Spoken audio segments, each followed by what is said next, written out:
up, everybody? It's your boy, the NBA fanatic, Johnny P. And it's time to talk to the NBA. We need the NBA to listen to me right now because I am your average fan. And I'm going to assume that most of the fans out there are about to agree with me on this one. My Cleveland Cavaliers just went through Boston, went through Chicago, and swept Atlanta and won the Eastern Conference. They are now in the NBA Finals, and I am absolutely beyond happy. I am beyond happy, and I do appreciate the effort they have been putting in. I do feel that even against stronger teams, they would have still made it in. With that being said, man, that Boston series, it probably shouldn't have happened. It shouldn't have happened. Because when you look at these conferences, teams like Brooklyn, teams like Boston should not be making it in because the West had better teams. Now, eventually this will come full circle, and there eventually will be better teams in the East than there are in the West. I don't see it being like this forever, but things change and whatever. But what I'm saying is, let's eliminate the conferences. I think it's fun to have an East and a West, but that's about where it ends. It might be fun sometimes.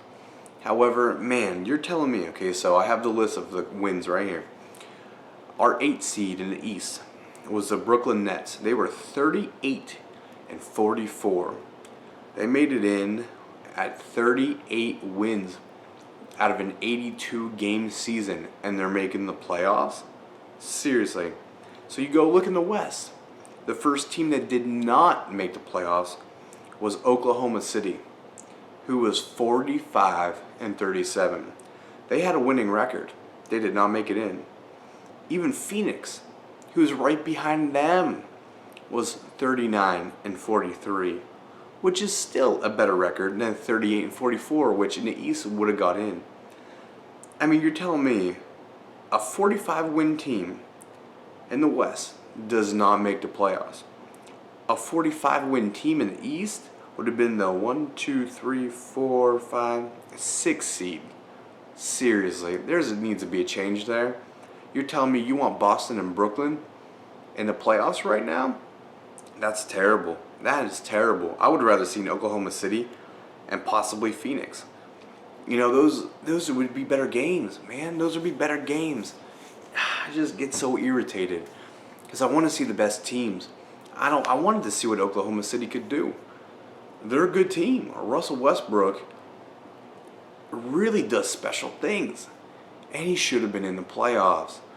So it should be that the top 16 teams, no matter who they are, no matter what quote-unquote conference they are, they should make it in. Now, if you want to keep the Eastern and Western, that'd be interesting, but that's all it would just be. You're just a label.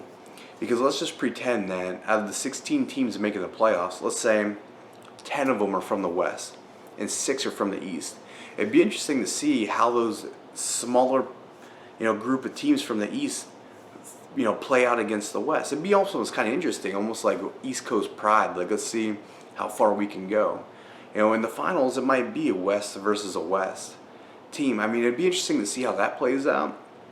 But I mean, it's something you had to put some thought into, I guess. But man, I just don't. No offense, Brooklyn. No offense, Boston. But you just didn't deserve to make it in. You just didn't, especially Brooklyn. A losing record, and you're making it to the playoffs? This is the highest level of the game. The highest level of the game. We should have higher standards for teams that make the playoffs. If you agree with me, let me know in the comments section. If you agree that the top 16 teams should make the playoffs regardless of East and West and whatever, share this video, because the NBA, I'm telling you, I am the just average fan. I'm the guy who has passion for this game, just one voice of many. And I bet you there's a lot of other people out there that would like to see that change. I understand that changes just can't happen overnight, because a lot of changes have a snowball effect. It might affect one thing, which would affect another, and back and forth, and I get it. But this is something that needs work. This is something that you need to think about and highly, highly consider. So with that being said, this is your boy, the NBA fanatic, Johnny P. Let me know what you think, and we'll catch you in the next video. Bye-bye.